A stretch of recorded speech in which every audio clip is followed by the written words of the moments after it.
Well, Microsoft was the first software company where we wrote software for personal computers, and we believed that we could hire the best engineers. There was an unbelievable amount of software to be written, and we could do it well, and we could do it on a global basis.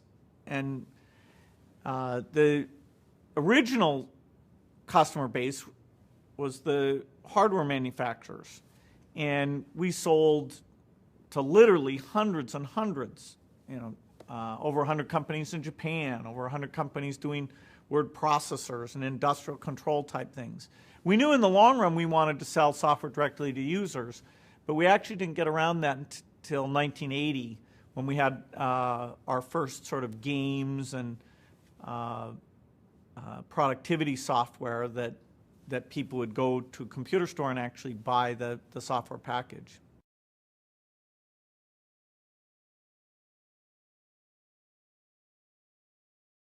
We actually talked about it in an article in, I think, 1977 was the first time it appears in print, where we say a computer on every desk and in every home, and actually we said running Microsoft software. If we were just talking about the vision, we'd leave those last three words out. If we were talking an internal company discussion, we'd put those words in. And it's very hard to recall how crazy and wild that was, on every desk and in every home. At the time, you have people who are very smart saying, why would somebody need a computer? Even Ken Olsen, who had run this company, Digital Equipment, who made the computer I grew up with, and that we admired both him and his company immensely, was saying that this seemed kind of a silly idea that people would want to have a computer.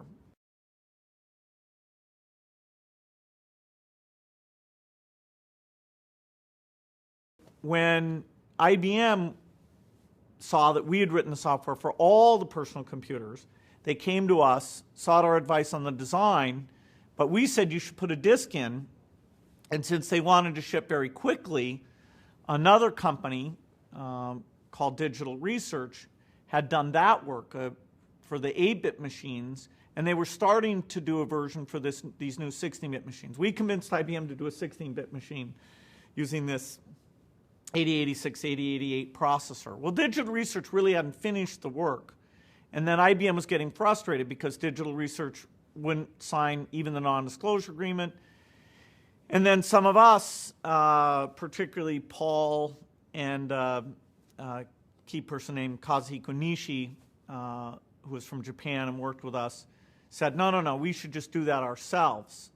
And because of the quick timing, we ended up licensing the original code from another company and turned that into MS-DOS. And so then, subsequently, MS-DOS competed with this Digital Research CP/M. After about 2 or 3 years, MS-DOS became far, far more popular than CP/M. And then eventually we would take and add graphics capability on top of MS-DOS and then integrate the two together. And so today when we talk about Windows, it actually includes all those MS-DOS things in it. That's the full operating system. Although mostly you think of the graphics and the Windows and stuff, there's a lot of more classic operating system capability that's built in there.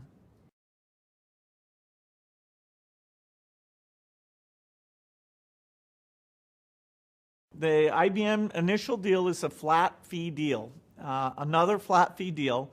It had certain restrictions that prevented IBM from selling to other hardware makers. So if people did IBM PC compatible machines, we would get the revenue by doing business directly with those people.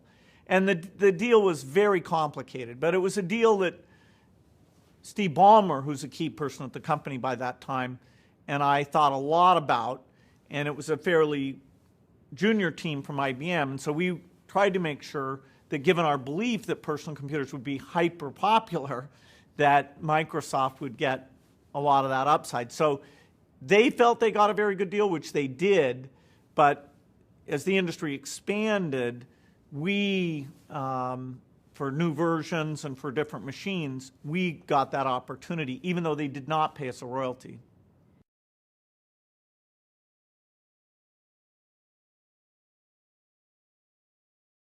Even in the early days, if you set a computer on every desk in every home, and you'd say, okay, how many homes are there in the world? How many desks are there in the world?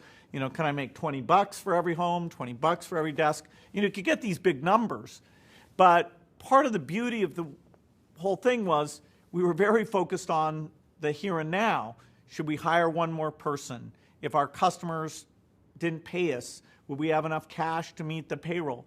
You know, we really were very practical about that next thing, and so involved in the deep engineering that we didn't get ahead of ourselves. We never thought, you know, how big we'd be. I remember when one of the early lists of wealthy people came out, and one of the Intel founders was there. The guy who ran Wing Computers actually was still, Wang was still doing well.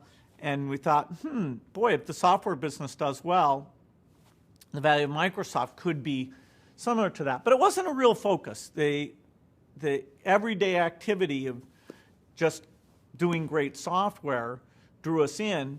And some decisions we made, like the quality of the people, the way we were very global, the vision of how we thought about software, that was very long term. But you know, other than those things, you know, we just came into work every day and wrote more code and, you know, hired more people. And it wasn't really until the IBM PC succeeded, and perhaps even until Windows succeeded, that there was a broad awareness that Microsoft was very unique as a software company, that these other companies had been one-product companies, hadn't hired people, couldn't do a broad set of things, didn't renew their excellence, didn't do research. So you know, we thought we were doing something very unique, but it was easily not until 1995 or even 1997 that there was this wide recognition that we were the company that had revolutionized software.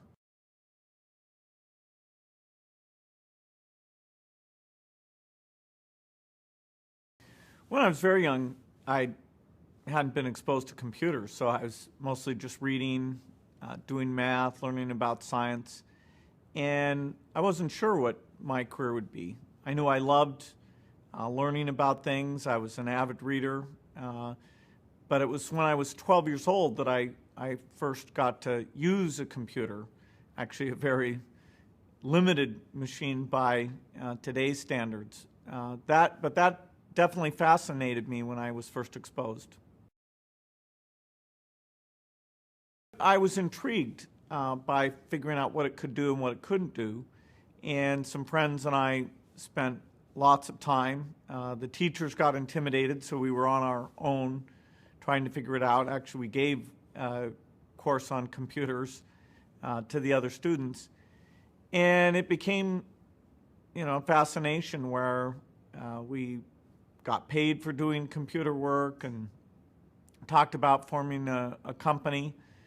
But there was kind of a magical breakthrough when the computer became cheap and we could see that everyone could afford a computer. That was much later, but that's what got us to really get together and create a company for software. Yeah, math was the thing that came most natural to me. And, you know, you'd take these exams, some of which were sort of nationwide exams, and I did quite well on those, and that gave me some confidence. And I had some teachers who were very encouraging.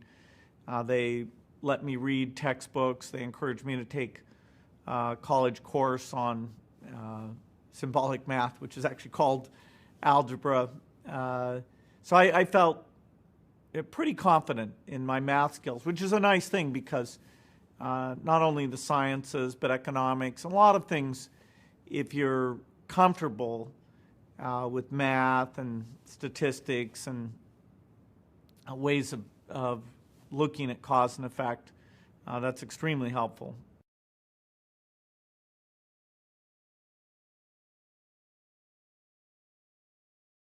computers were immensely expensive and cost millions of dollars, a machine that was far less powerful than what you have in a cell phone today. And so that either you'd have a very important application or you just shared the machine with other people, and still you had to pay quite a bit of money. And so time sharing is where you're connected up and sharing the machine. It's a lot better than sending your programs in because you can see when you make a mistake pretty quickly. Even so, because they charge us so much, we'd actually type the programs offline on a paper tape so that we didn't have any delay for typing. And then when we got onto the computer, we'd feed in that tape so that there was less time online. But it gave you a sense of, okay, what you got right and wrong, and you could try and correct things. We also, because at that time, the dominant form of computing was using punch cards, we actually did that quite a bit. We were down at the University of Washington and used some of those punch card systems. As computers became less expensive, so-called mini computers, then more people had access, mostly scientists and business people, but also we managed to find machines that weren't being used at night.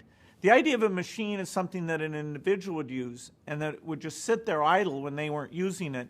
That only made sense about a decade later when the work that we and others had done had gotten the price down so dramatically that the idea of a computer sitting idle, doesn't feel like some huge waste of resources like it did when they were so expensive and rare.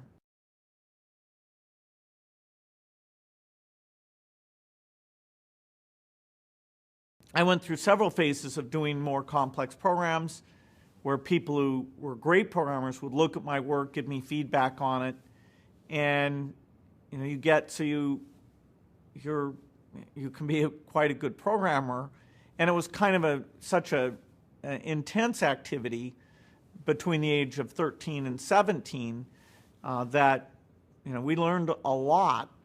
Eventually, one of the programs we took on was the idea of the scheduling of our school. When should the classes meet? Who should be in which section? So you have all these requests for people who want different classes and keeping them small and not having the teachers teach too many classes in a row. Very complex kind of software problem. And actually, when the school first asked me to do it, when I was 15, I said that I didn't know how. And they asked some adults to do it, and that didn't work. And then about a year later, I'd figured out how to do it. And so my friends and I actually did the software that did all this high school scheduling. It had some fantastic benefits to us. We got paid for doing it. It was exactly the kind of complex problem that developed my skills very well. And we got some degree of control over who was in our classes, and so it combined the best of everything.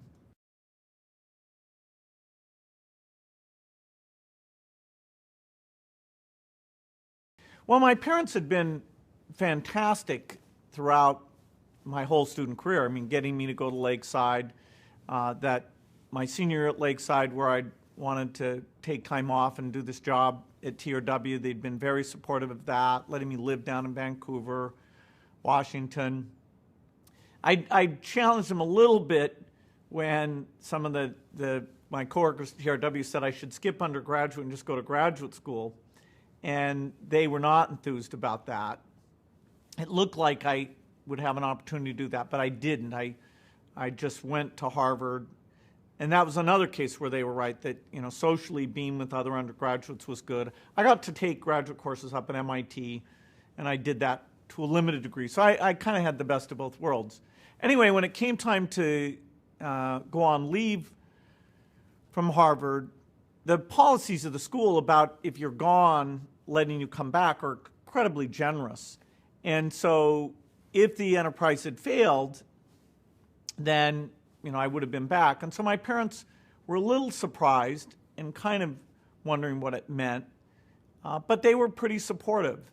And in fact, when we got into this legal dispute with Pertec, my dad gave me good advice. He was very supportive on that, and so we saw that through.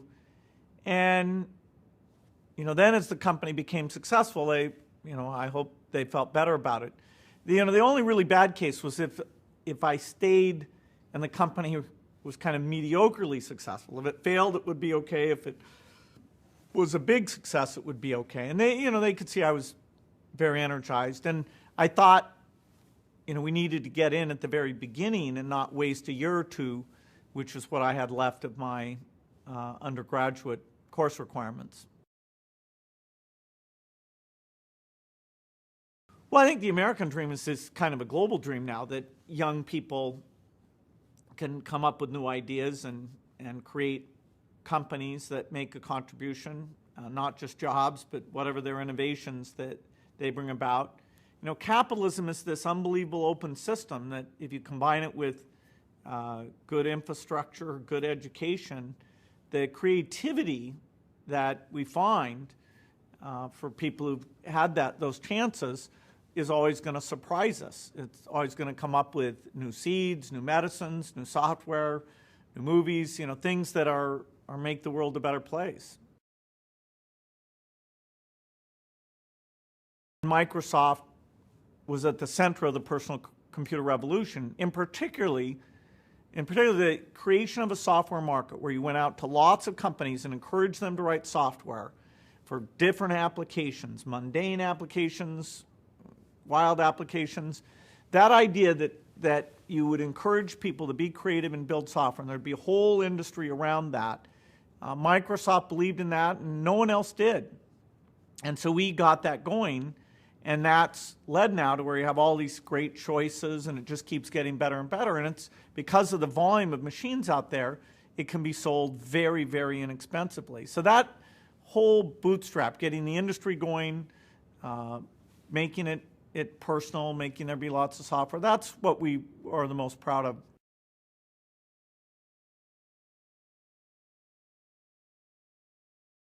The foundation got started in the late 90s with my dad encouraging me, an executive named Patty Stonecipher who left Microsoft, were helping out. I was still very busy.